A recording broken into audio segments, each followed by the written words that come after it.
오늘 우리에게 주시는 하나님 말씀입니다. 누가복음 16장 19절에서 31절까지 말씀. 본문 말씀을 읽을 때 오늘 우리에게 말씀하시는 주의 음성을 들으시기를 바랍니다. 한 부자가 있어 자색 옷과 고운 베옷을 입고 날마다 호화롭게 즐기더라. 그런데 나사로라 이름하는 한 거지가 헌데투성이로 그의 대문 앞에 버려진 채 그 부자의 상에서 떨어지는 것으로 배불리려 하며 심지어 개들이 와서 그 헌데를 핥더라. 이에 그 거지가 죽어 천사들에게 받들려 아브라함의 품에 들어가고 부자도 죽어 장사되매 그가 음부에서 고통 중에 눈을 들어 멀리 아브라함과 그의 품에 있는 나사로를 보고 불러 이르되 아버지 아브라함이여 나를 긍휼히 여기사 나사로를 보내어 그 손가락 끝에 물을 찍어 내 혀를 서늘하게 하소서. 내가 이 불꽃 가운데서 괴로워하나이다. 아브라함이 이르되 예 너는 살았을 때에 좋은 것을 받았고 나사로는 고난을 받았으니 이것을 기억하라. 이제 그는 여기서 위로를 받고 너는 괴로움을 받느니라. 그뿐 아니라 너희와 우리 사이에는 큰 구렁텅이가 놓여 있어 여기서 너희에게 건너가고자 하되 갈 수 없고 거기서 우리에게 건너올 수도 없게 하였느니라. 이르되 그러면 아버지여 구하노니 나사로를 내 아버지의 집에 보내소서. 내 형제 다섯이 있으니 그들에게 정언하게 하여 그들로 이 고통받는 곳에 오지 않게 하소서. 아브라함이 이르되 그들에게 모세와 선지자들이 있으니 그들에게 들을지니라. 이르되 그렇지 아니하니이다. 아버지 아브라함이여 만일 죽은 자에게서 그들에게 가는 자가 있으면 회개하리이다. 이르되 모세와 선지자들에게 듣지 아니하면 비록 죽은 자 가운데서 살아나는 자가 있을지라도 권함을 받지 아니하리라 하였다 하시니라. 아멘.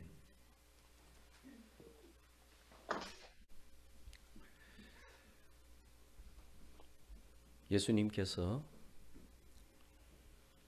바리새인들에게 직접적으로 하신 말씀입니다.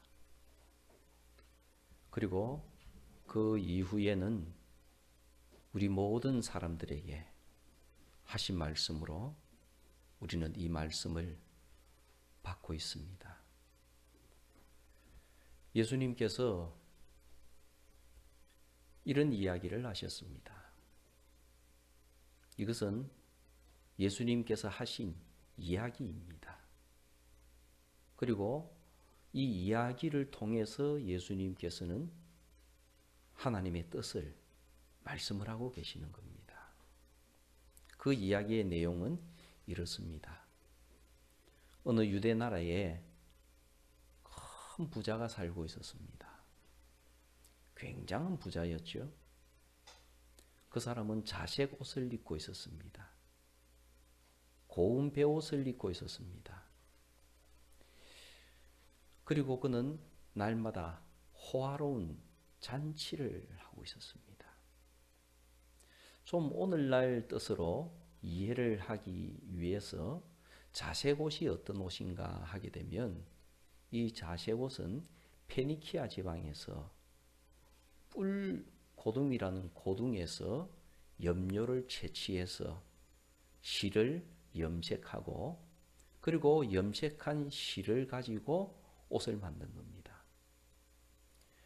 약 한 50cm 정도 되는 그 정도의 천을 짜기 위해서 뿔고둥이 한 10,000마리 정도 이렇게 잡아서 거기서 채취를 해야 되는 겁니다. 그래서 이게 오늘날 가치로 자색 옷 한 벌이 얼마 정도 하는가 하게 되면 성경학자는 말하기를 약 1억 원 정도, 옷 한 벌이 1억 원 정도 되는 옷을 입는 겁니다. 그래서 이 자색 옷은 아무나 입는 것이 아니고 왕이나 황제나 엄청난 부자가 입는 옷이 자색 옷입니다. 그리고 또 고운 베옷이다라는 것은 세마포 옷을 얘기하는데 거친 세마포 옷이 아니고 아주 정말 1등품의 세마포옷을 얘기합니다. 이건 역시 엄청난 가격이 요구되어지는 그런 옷입니다.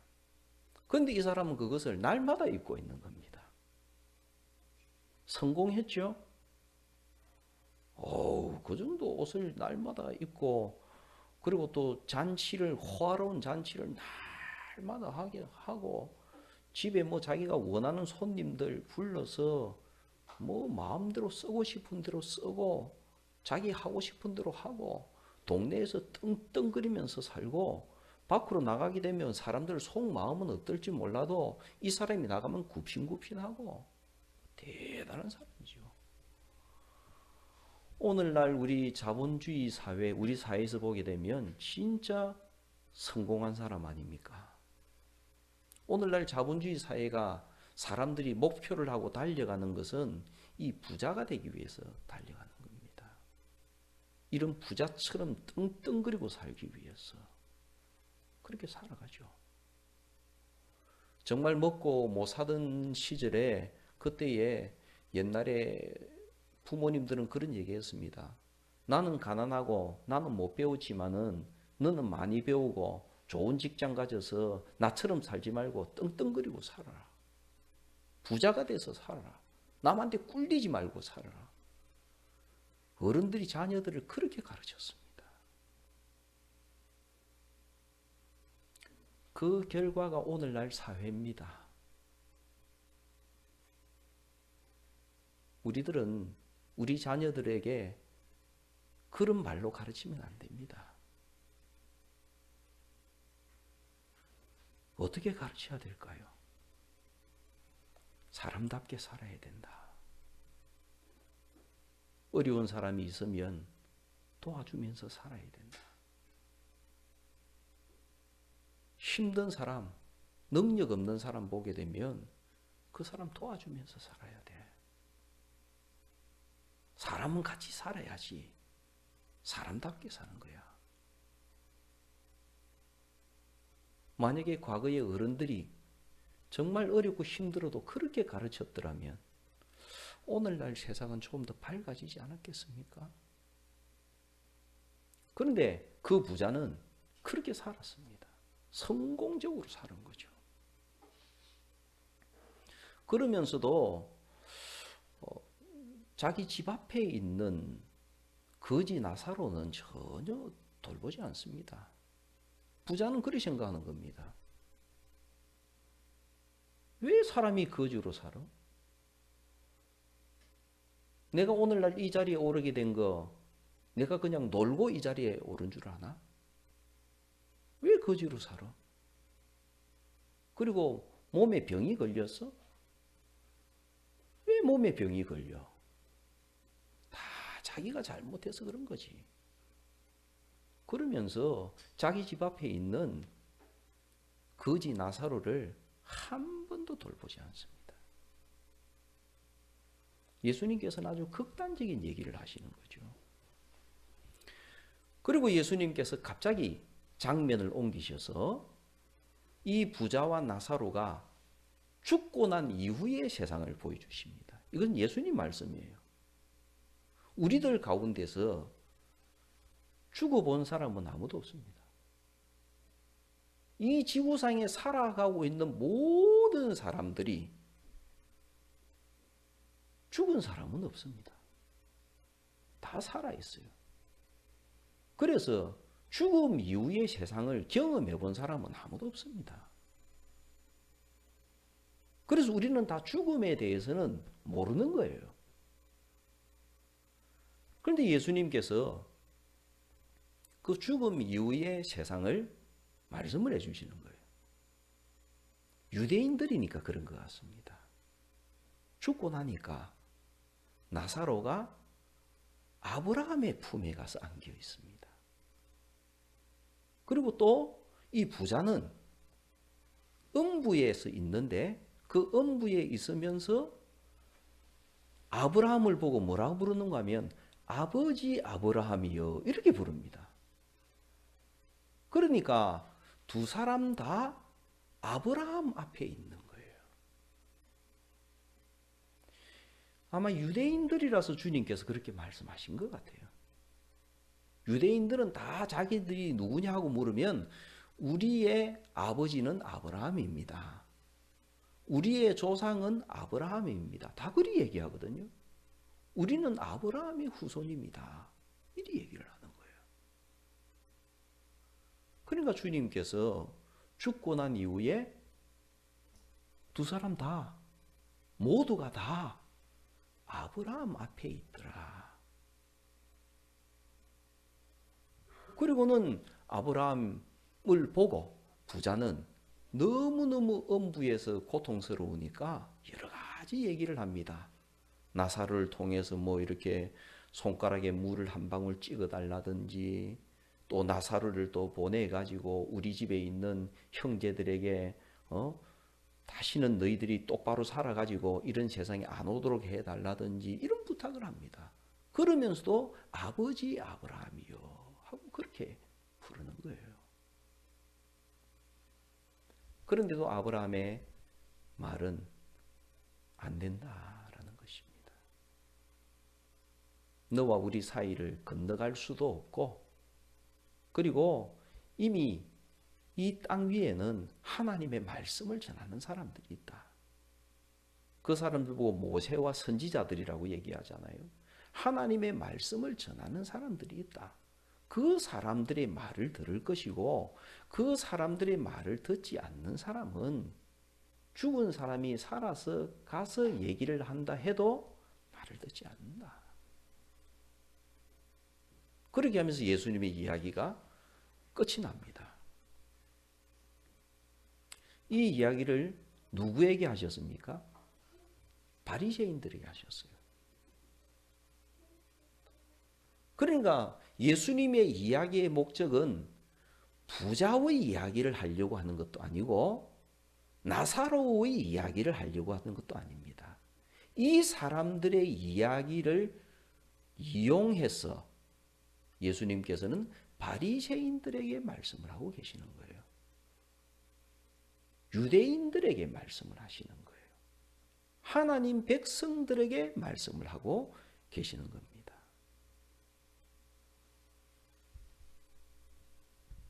그 말씀의 취지가 뭡니까? 너희들이 아브라함의 자손이잖아. 그러면 너희들이 아브라함 자손답게 살아라. 언제요? 지금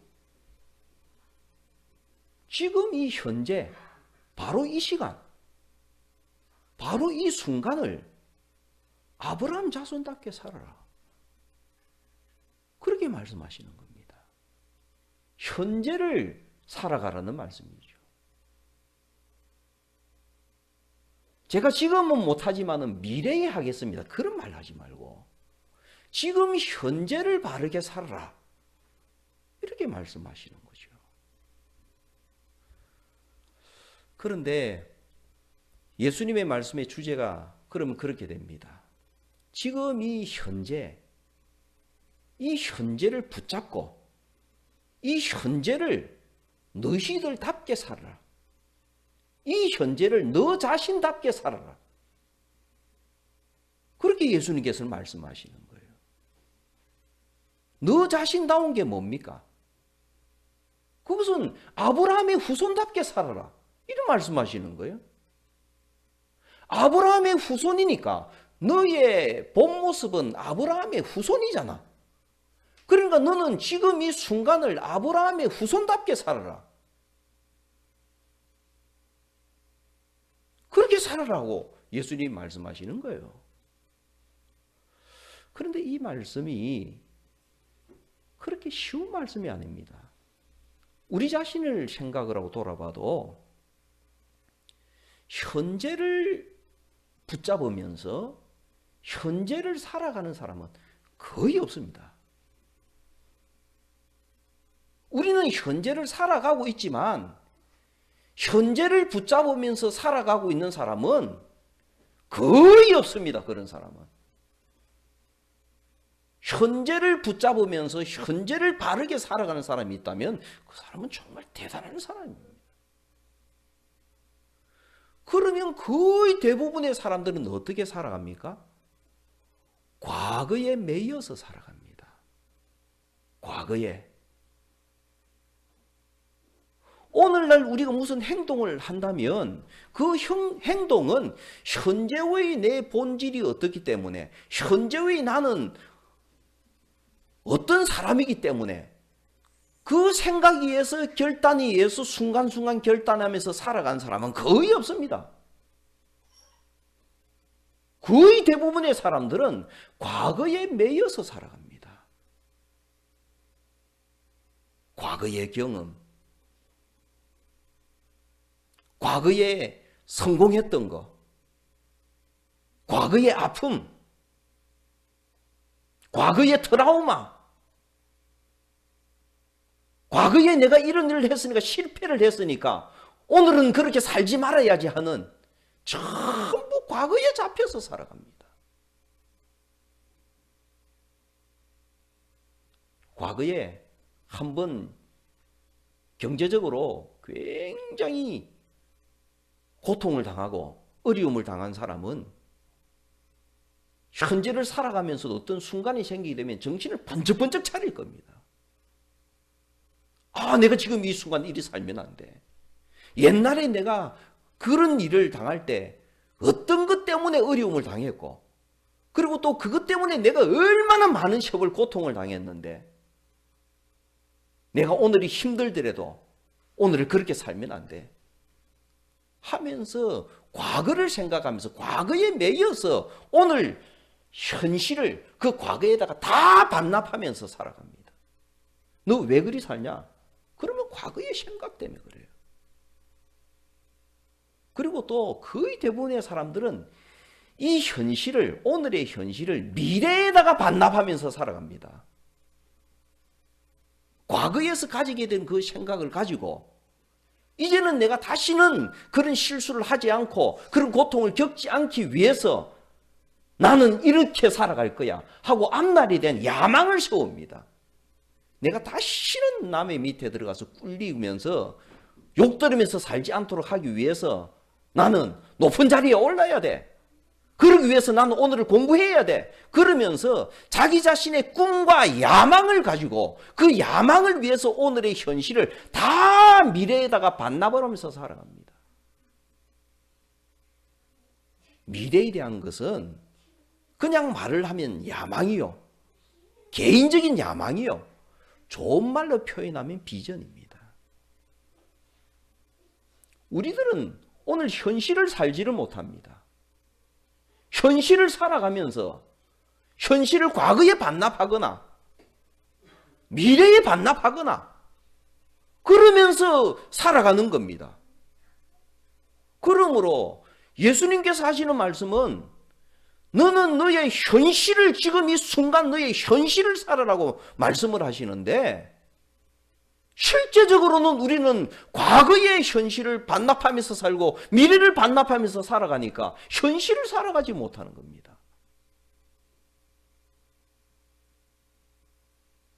사실은 과거라는 시간은 죽은 시간입니다.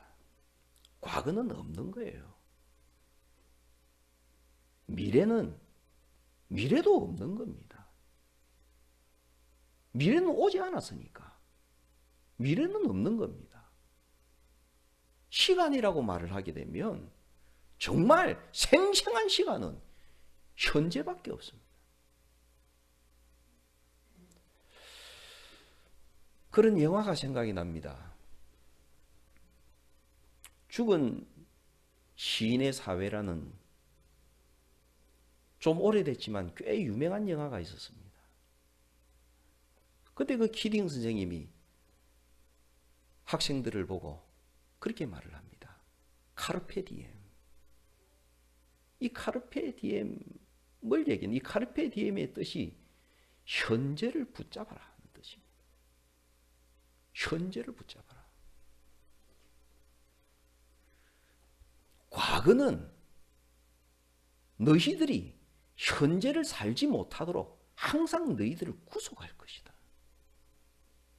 과거의 관습과 과거의 규율과 과거의 습관과 과거의 실패와 과거의 성공과 그 모든 것이 오늘 너희들을 붙잡아서 너희들이 현실을 살지 못하게 너희들을 만들 것이다. 평생 그럴 것이다.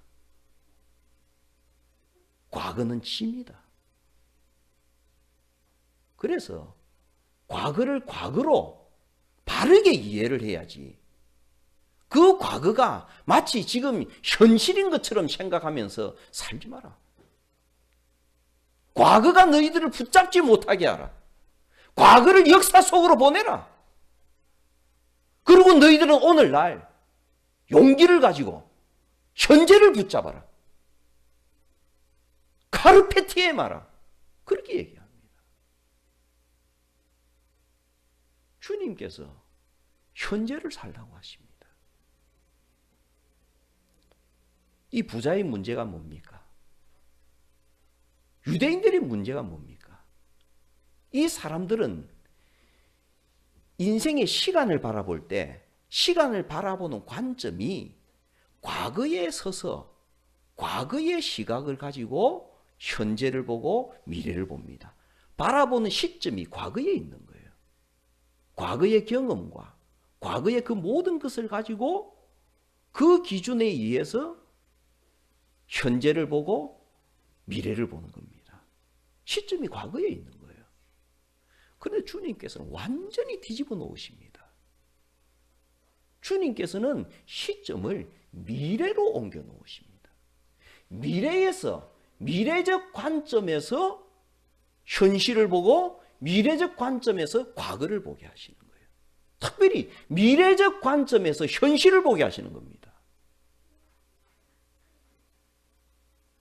미래적 관점에서 이 부자를 바라보니 이 부자의 본래 모습이 뭐가 됩니까? 미래적 관점에서 보니까 부자의 본래 모습은 아브라함의 후손이에요. 그러면 미래적 관점에서 이 부자가 현재를 붙잡으면서 살아갈 수 있는 방법이 뭡니까? 아브라함의 후손답게 살려고 발부둥 치는 거. 그게 부자가 살아가는 방법이 되어야 되고 그 현재가 연결되어져서 그의 삶이 되어야 됩니다. 그래야지 아브라함의 품에 들어가는 거예요. 그가 인생을 제대로 사는 겁니다. 아브라함이 어떻게 살았습니까? 아브라함은 부자로 살았습니다. 그러나 성경 속에 나오는 이 예수님께서 말씀하신 부자와는 다른 부자였습니다. 아브라함이 자기 군대를 거느리고 자기 조카 롯을 구하러 간 적이 있습니다. 318명을 거느리고 그리고는 다 구해냈습니다. 뺏긴 재물도 전부 소돔성에 있던 그 재물까지도 뺏긴 거 다 찾아왔습니다. 그러니까 소돔의 왕이 아브라함에게 찾아와서 제가 당신에게 감사의 표시로 드리겠습니다. 그렇게 말하니까 아브라함이 말합니다. 나는 당신에게 있는 실 한 올, 신발끈 하나도 나는 당신 걸 갖지 않겠다. 훗날에 당신이 나한테 대해서 말을 하기를 아브라함이 나 때문에 부자가 됐다. 그런 말을 혹시라도 할까 싶어서 나는 그거 실 한 가닥도 나는 당신에게 갖지를 않겠다. 예수님께서 비유로 말씀하신 이 부자의 모습과 아브라함의 부자로서의 모습이 다른 거예요. 부를 축적하는 과정이 다른 거예요. 그리고 아브라함은 어떻게 했습니까? 정말 잘 아는 이야기. 자기 집 앞에 앉아 있다가 지나가는 손님, 그 사람이 누구지 모릅니다. 그 손님이 지나가니까 우리 집에 들어오시라고 그 손님을 막 영접해서 자기 집으로 모셔들여서 짐승도 잡고 떡도 만들고 그렇게 하면서 융숭하게 대접하지 않습니까? 광야길에는 지나가는 길손들이 다 배가 고픕니다. 그걸 아브라함이 알기 때문에 자기 집 앞을 지나가는 손님도 억지로 모셔들여서 손님 대접하는 사람이 아브라함이었습니다. 부자는 어떻게 했습니까? 항상 자기 집 앞에 있는 나사로에게, 거지에게 밥 한 끼 대접을 안 해줍니다. 뭐 주님께서 뭐 위대하고 대단하고 세상을 변혁시키고 바꾸고 이걸 말씀하시는 거 아니에요. 그냥 밥 한 끼. 배고픈 사람에게 밥 한 끼 주는 거. 그리고 또 멀리 있는 사람도 아니고 항상 자기 집 앞에 있는 사람. 그것도 몸에 병이 걸려가지고 일하러 가지도 못하는 사람. 그 사람에게 밥 한 끼를 안 주는 거예요. 그 현실은 아브라함의 자손으로서의 현실 아니잖아요. 자기 본질에 맞게 살지를 않지 않습니까? 주님께서 이제 이 말씀의 방향을 바꾸어서 바리새인과 유대인들을 향합니다. 너희들 오늘날 현실을 똑바로 살아라. 너희들이 누구냐? 너희들이 입으로 스스로 말을 하기를 너희들 스스로가 아브라함 자손이라고 하지 않느냐? 그게 너희들이 본질이지 않느냐? 너희들답게 산다는 게 뭐냐? 그것은 아브라함의 자손답게 사는 게 너희들답게 사는 거 아니냐? 아브라함이 어떻게 살았는지를 생각하고 아브라함의 자손답게 살아라. 그게 인간답게 사는 거고 그게 하나님 백성답게 사는 거고 그렇게 살아가는 거다. 주님께서 그렇게 말씀하시죠.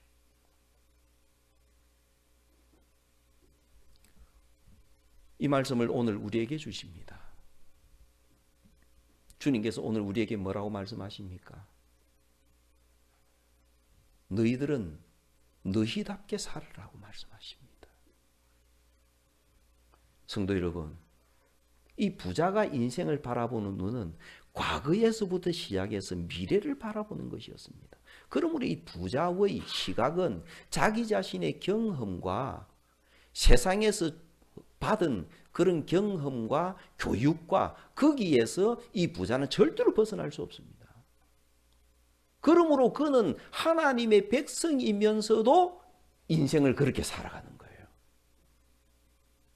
그리고 이 부자의 야망이 있다 그러면 더 부자가 되는 게 야망입니다. 하나님의 백성이면서도 그런 삶을, 삐뚤어진 삶을, 죄악된 삶을 살아가게 된 이유가 어디 있습니까? 그것은 인생을 바라보는 눈이 과거에 있기 때문입니다. 오늘 주님께서 우리에게 뭐라고 말씀하십니까? 너는 너 자신답게 살아라 말씀하십니다. 그러면서 우리를 일시적으로 미래로 데리고 가십니다. 성도 여러분, 우리가 우리의 인생길을 마치고 나면 우리는 어디 앞에 서겠습니까? 하나님 앞에 서겠죠. 하나님의 심판대 앞에 서겠죠. 예수님의 이야기에서는 그 유대인들은 아브라함 앞에 섰지만 우리는 하나님 앞에 서겠죠.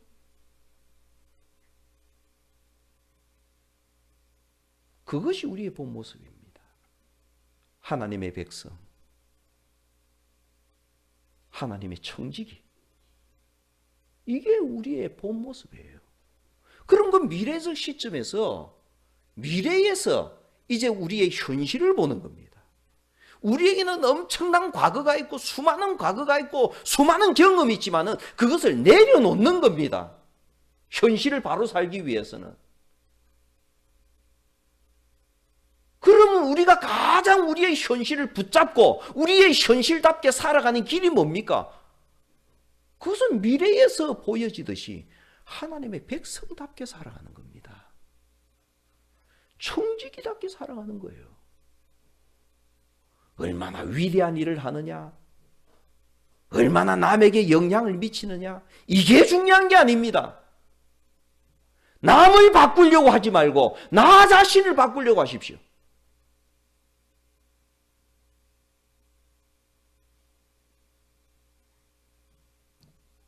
내가 있는 그곳에서 하나님 백성답게 청지기답게 내 현실을 붙잡으면서 살아가는 겁니다. 오늘도 바로 곁에 있는 데서부터 시작을 하셔야 됩니다. 여러분의 집으로 돌아가셔서 가정에서 하셔야 됩니다. 사람이 살다 보면 가정생활에도 때가 많이 끼이잖아요. 가정생활에도 과거의 흔적들이 많잖아요. 그러니까 그런 시각을 가지고 아이를 바라보고 남편을 바라보고 그러니까 자꾸 과거에 매여서 식구를 보잖아요.